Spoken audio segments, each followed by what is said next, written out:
नमस्कार, मैं हूं आपके साथ अनुष्का राय और आप देख रहे हैं इंडिया समाचार। अयोध्या कटराकुटी धाम के प्रांगण में आज अक्षय नवमी के शुभ अवसर पर पूजन अर्चन एवं भंडारे का भव्य आयोजन किया गया। कटराकुटी धाम अपने सामाजिक एवं आध्यात्मिक कार्यों के लिए हमेशा अयोध्या गोंडा बस्ती तमाम जिलों में सुर्खियों में रहता है। उसका सबसे बड़ा कारण यह है कि पूज्य चिन्मयानंद दास जी महाराज कटराकुटी धाम के प्रांगण में सैनिकों को सम्मानित करने का, शिक्षकों को सम्मानित करने का, समाज सेवियों को सम्मानित करने तथा छात्रों को सम्मानित करने के कार्यों में हमेशा बढ़ चढ़कर सहयोग करते हैं। और इसी श्रृंखला में अक्षय नवमी के अवसर पर डॉक्टर अरुण सिंह जी ने वृक्ष का पूजन अर्चन कर शुभारंभ किया। क्या कहते हैं स्वामी चिन्मयानंद दास जी महाराज एवं सोनबादशाह धाम के महाराज जी अक्षय नवमी के इस पावन पर्व पर क्या कहते हैं, सुने उनकी जुबानी। अयोध्या से वरिष्ठ रिपोर्टर नीरज श्रीवास्तव के साथ। हमेशा कुछ न कुछ सामाजिक, आध्यात्मिक, रचनात्मक कार्यक्रम कराया करते हैं, जिससे हमेशा कटराकुटी धाम सुर्खियों में रहता है। और अयोध्या के कुछ जिलों में नहीं, उत्तर प्रदेश कुछ जिलों में नहीं, पूरे उत्तर प्रदेश में क्या विदेशों से भी लोग यहाँ आ चुके हैं। अभी हमने एक लोगों से मुलाकात किया था, ऑस्ट्रेलिया से आए थे। तो ऐसे में मैं सबसे पहले पूछूंगा महाराज जी से कि आज अक्षय नवमी के उस पर्व पर, जहाँ पर आज यहाँ पे इतना बड़ा आयोजन हो रहा है और तमाम से लोगों सुबह से जो है भंडारा चल रहा है, यहाँ पे लोग आ रहे हैं, जा रहे हैं, इस अक्षय नवमी का महत्व क्या है और अक्षय नवमी में आंवले पेड़ का महत्व क्या है? तो ये महाराज जी से बात करूंगा। महाराज जी, आपका स्वागत है इंडिया समाचार में। धन्यवाद। महाराज जी, अक्षय नवमी का जो पर्व है, इसका महत्व क्या है? और आज के दिन आंवला के नीचे खाया जाता है, आंवला पेड़ पूजन किया जाता है, दीपदान किया जाता है, इसका महत्व क्या है? भारत आध्यात्मिक भूमि है और हर व्यक्ति सुखी हो, संपन्न हो, सुसंस्कृत हो, ये बहुत बड़ी उपलब्धि भारत की है। भारत ने कभी नहीं चाहा कि हमारे देश में निवास करने वाला कोई व्यक्ति दुखी रहे या विश्व का कोई व्यक्ति सर्वभौंत सुख न, ऐसी सोच है। आंवला इस धरती का अमृत फल है और भगवान विष्णु की बहुत बड़ी कृपा इस फल के साथ है। तो अगर यह वृक्ष न रहे, आंवला न रहे, तो जीवन बहुत लंबा नहीं हो सकता, सुखी नहीं हो सकता है। जो व्यक्ति स्वस्थ नहीं है वह सुखी नहीं हो सकता, समृद्धशाली नहीं हो सकता है। तो भारत के हर घर में आंवले का वृक्ष, बेल का वृक्ष और तुलसी का वृक्ष, ये तीनों नितांत आवश्यक है। और इसलिए समय समय पे कभी बेल की पूजा, कभी आंवले की पूजा, कभी तुलसी की पूजा संस्कृति के साथ जोड़ के इसके मान सम्मान को बढ़ाने का काम किया गया है, ताकि इसकी लोकप्रियता बढ़े। आज दुर्भाग्य है कि कभी आज के 200 वर्ष पहले ही हर घर में आंगन में तुलसी और कहीं आसपास आंवले का वृक्ष और बहुत ही समीप में 50 मीटर के अंदर ही अंदर एक बेल का वृक्ष सब घरों में हुआ करता था। लेकिन दुर्भाग्य आज इन तीनों वृक्षों के प्रति लोगों की उदास जागृत हुई है और इसके लिए वर्तमान सरकार, योगी सरकार, मोदी जी की सरकार को धन्यवाद दिया जाएगा कि आध्यात्म की दृष्टि से यह सरकार भारतवर्ष की भूमि के लिए बहुत ही उपयोगी सरकार है। जन जन में आध्यात्मिकता की जागरूकता के लिए ये सरकार वरदान साबित हो रही है। ऐसे क्रम में आशीर्वाद देने सोनबरसा के पूज्य महाराज जी मेरे बीच पहुँचे, मैं आपका आभारी हूँ, धन्यवाद देता हूँ। महाराज, ये चीज़ पूछूंगा कि हमेशा आप यहाँ कार्यक्रम कराया करते हैं, सामाजिक कार्यक्रम का है, रचनात्मक कार्यक्रम है, आध्यात्मिक कार्यक्रम है।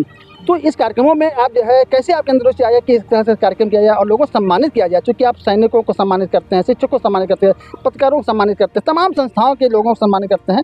तो ये कैसे आया कि इस तरह से लोगों को सम्मानित किया जाए और इनको सम्मान दिया जाए? मेरी इच्छा है कि भारत के विकास में, भारत के समृद्धशाली बनाने में, भारत को विश्व विजय बनाने में प्रत्येक व्यक्ति की कहीं न कहीं भूमिका है और हर व्यक्ति अपने स्तर से जो जितना भी कर सकता है वो कर रहा है।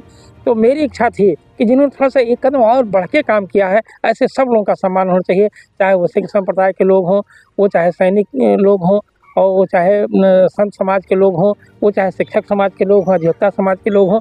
हर समाज ने इस राष्ट्र को परम वैभव तक पहुँचाने के लिए प्रयास किया है, सफल प्रयास किया है।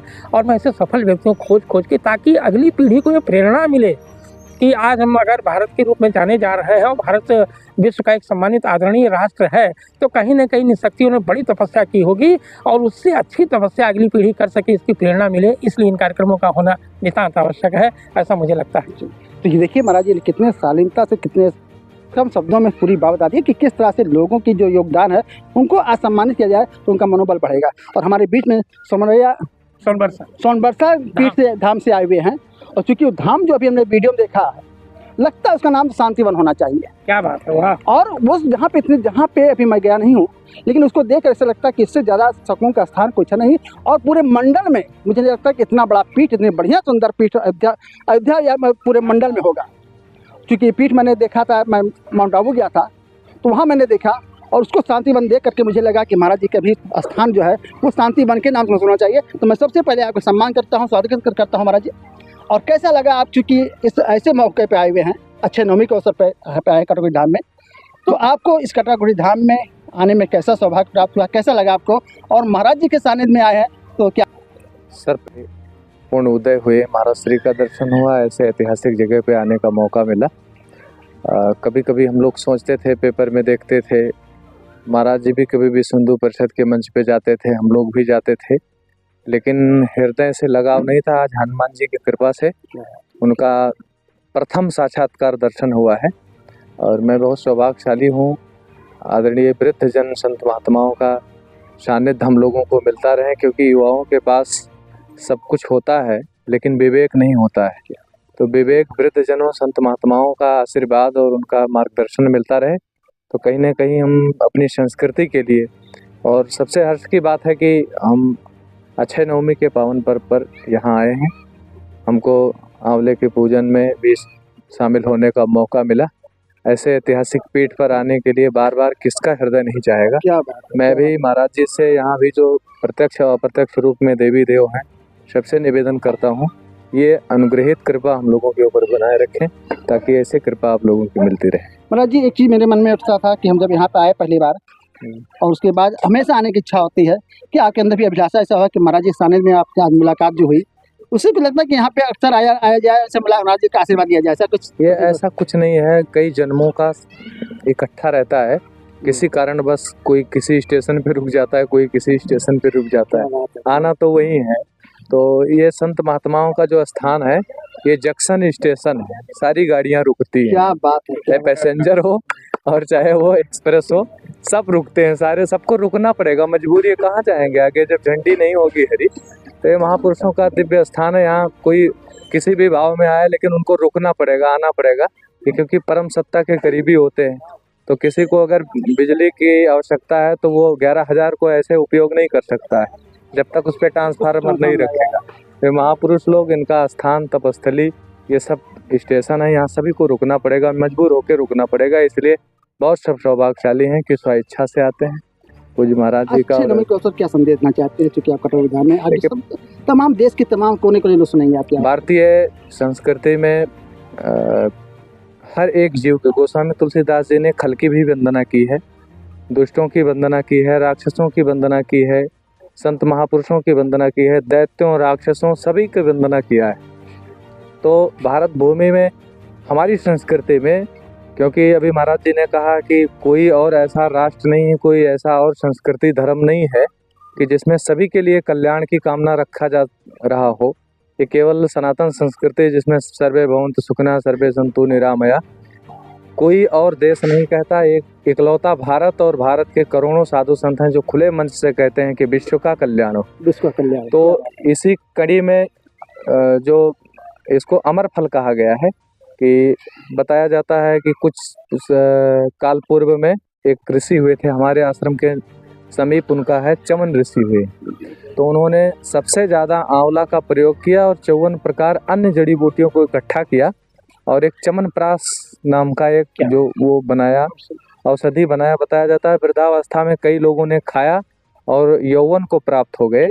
तो वो केवल आंवला कर सकता है, इसलिए आयुर्वेद में इसका बहुत विशेष महत्व है। और महापुरुषों ने ये पूजन इसलिए किया है कि कार्तिक के महीने में इसके नीचे भोजन करना चाहिए, दीपदान करना चाहिए, हवन करना चाहिए, अनुष्ठान करना चाहिए। यहाँ तक कहा गया है कि ऋषियों को, साधु संतों को इसके नीचे 24 घंटे हटना नहीं चाहिए, यहीं बैठना चाहिए, साधना करना चाहिए।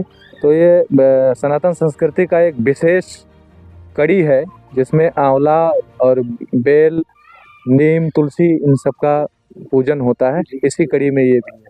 क्या बात है, बहुत सुंदर लगा। चूँकि महाराज जी ने जो कहा कि आंवले विषय में जानकारी दी, और सबसे बड़ी बात कहा इन्होंने कि एक ऐसा स्टेशन है कि यहाँ पर सभी को आकर रुकना पड़ेगा, कहीं भी कोई घूम ले, लेकिन एक स्थल चूँकि अयोध्या ही रही, पूरे अयोध्या में चूँकि राजा हनुमान जी हैं, पूरे भारत के हनुमान जी राजा हैं और यहाँ पे बिना उनके अनुमति के, उनसे बिना उनके आशीर्वाद लिए आदमी कहीं कुछ कर नहीं सकता है। मैं अयोध्या से नीरज साहब, थैंक यू। आंवला का इसे सट जाओ आंवला। ढकेल नदी है। तो आज हमको ये सौभाग्य प्राप्त हुआ। डॉक्टर अरुण जी हैं, आप तिवारी जी हैं, बबलू तिवारी, तमाम लोग यहाँ मौजूद हैं। तो अच्छे नवमी के अवसर पर आज हम लोग यहाँ मौजूद हैं और हमारे पूज्य महाराज जी आज कुछ अस्वस्थ होने के कारण ये सौभाग्य हम लोगों को है कि आप लोग वहाँ पे कार्यक्रम संपन्न करें और आज इसका सौभाग्य प्राप्त हुआ है। और अच्छे नवमी के दिन एक बहुत बड़ा पर्व है और जहाँ पे आज हम लोग आंवला के नीचे यहाँ पे पूजन कर रहे हैं और आज भंडारे का भव्य आयोजन है। हमारे बीच में अरुण सिंह जी हैं। क्या बोलते हैं अरुण जी, आप सुने। बोलिए अरुण जी। आंवला हमारे जीवन में बहुत बड़ी औषधि है। जो लोग आंवले का प्रयोग करते हैं वो 200 साल से ज़्यादा जीते हैं, ऐसे वेद और शास्त्रों में वर्णन है। और आंवले को हम कई रूप में खाते हैं, चटनी, अचार, मुरब्बा, तमाम चीज़ों से उसको खा करके हम स्वस्थ जीवन जी सकते हैं। और आज के दिन ये आंवले का वृक्ष का पूजन भगवान विष्णु के रूप में की जाती है। बोलो भगवान विष्णु की जय। उसके औषध के विषय में कि कहाँ किस किस प्रयोग होता है, हमारे शरीर के लिए कितना लाभदायक है। तो आज हमारे बीच में यहाँ के समाज सेवी बबलू तिवारी जी हैं, उनके परिधान से जुड़े हुए हैं और यहाँ के बहुत ही बड़े सहयोगी हैं, महाराज जी के बहुत है। तो मैं चाहूँगा कि हमारे बबलू तिवारी जी इस आज का जो कार्यक्रम है, जो आज पर्व है, उसके विषय में 2 शब्द बोलें। बबलू तिवारी जी।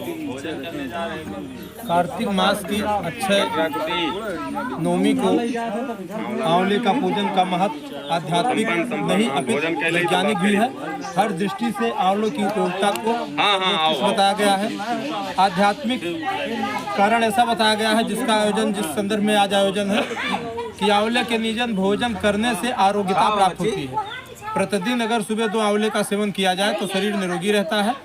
वैज्ञानिक कारण है इसका। आध्यात्मिक कारण पुण्यों की प्राप्ति होती है। आंवला वृक्ष लगा, एक आंवले का वृक्ष लगा दिया जाए तो कई हजार गोदान के फल के बराबर का पुण्य प्रदान होता है। आंवला हर दृष्टि से हमारी उपयोगिता को शारीरिक, मानसिक, आर्थिक किसी भी दृष्टि से देखें सर्वोपरि और उत्कृष्ट रही है। आंवला से हर क्षेत्र से हमको लाभ ही हुआ है, आध्यात्मिक हो चाहे वैज्ञानिक हो। इसी संदर्भ में आज अच्छे नवमी को आंवले के नीचे बैठकर अभी सामूहिक भोजन किया जाएगा। बहुत बहुत धन्यवाद हमारे नीरज श्रीवास्तव जी को, जो इस ऐसे कार्यक्रमों को जो है मीडिया के माध्यम से लोगों तक पहुंचाते हैं और लोगों को जागरूक करते हैं और लोगों को पर्वों के बारे में सनद दिलाते हैं, याद दिलाते हैं, ताकि लोग अपने परंपराओं से जुड़ी रहें। जय जय श्री सीताराम। अब हमारे बीच में अच्छा लंबा होएगा सर, बनाई फटिया हो जाए समाचार के लिए। हाँ, बना लीजिए। आइए बबलू चलिए, आइए आइए। अगर भगवान कृपा न करें तो कुछ नहीं होगा। हम लोग पानी नहीं पी पाएंगे, सांस नहीं ले पाएंगे, खाना नहीं खाएंगे, खा भी लेंगे तो भगवान पचने नहीं देंगे। बड़ी दुर्गति है, ठीक ना। और जब भगवान की कृपा हो जाती है तो अपने आप सब कुछ ठीक हो जाता है। न कोई शोक, न कोई संकट, न कोई आंधी, न कोई तूफान, न कोई दुर्दशा, न दुर्गति, सब कुछ ठीक हो जाता है केवल भगवान की कृपा के लिए। अब भगवान की कृपा कब होगी?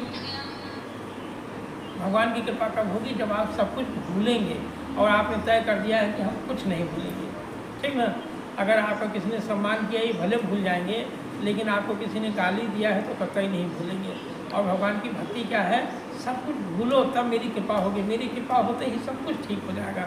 लेकिन आपने कसम खा लिया हम कुछ भूलेंगे नहीं, सब याद रखेंगे, याद रखेंगे, याद रखेंगे, याद रखेंगे। याद क्यों रखेंगे? बदला लेने के लिए, बदला लेने के लिए, बदला लेने। भगवान कहेंगे बदला तुम नहीं लोगे तो हम क्या करेंगे? तुम सब मेरे ऊपर छोड़ दो। किसी ने तुमको सताया है, दुख दिया है, संकट में डाला है, तुम्हारी कठिन से कठिन परीक्षा ली है, तुम्हारे सामने बहुत बड़ी समस्या खड़ी कर दी है, तुम छोड़ो समस्या से, तो हम तुम्हें उबारेंगे, लेकिन तुम उसको क्षमा कर दो, उसको भूल जाओ। फिर देखो उसको सजा भी देंगे और तुम्हारा उद्धार भी कर देंगे। लेकिन हम लोग भूल नहीं पाते हैं। सब कुछ भूलने को ही कहते हैं सीताराम। सीताराम बने सब कुछ भूलो, आज हम सब कुछ भूलो। किसी ने किया होगा, कल गाली दिया था, आज हम फिर कहेंगे दीदी आप बड़ी महान हैं, आप न होती तो जिस गलती को हम कर रहे थे उसमें मुझे सज़ा मिल जाती। दीदी आपने याद दिलाया, आपने गाली दिया, आपने डांटा, तो कुछ अपना समझ के तो आपने डांटा होगा, दीदी आप बड़ी महान हैं। एक बार हमने सबको भुला दिया। किसने क्या कहा भैया वो जाने और भगवान जाने, हमसे मतलब हमने सब भुला दिया। ये बात समझ में आ गई ना। भगवान के पास आते हैं तो जिसकी सेवा में भगवान ने हमें भेजा है उसको पसंद करना है। तो हम लोग डायरेक्ट भगवान को पसंद करते हैं। भगवान ने हमें इतना टाइम कहा है, एक आदमी को हमने भेज दिया है, तुम उसको पसंद करो, वो हमको बताए कहाँ हम अपनी पत्नी से प्रसन्न हैं, हम अपनी पत्नी से प्रसन्न हैं, बस भगवान प्रसन्न हो जाए।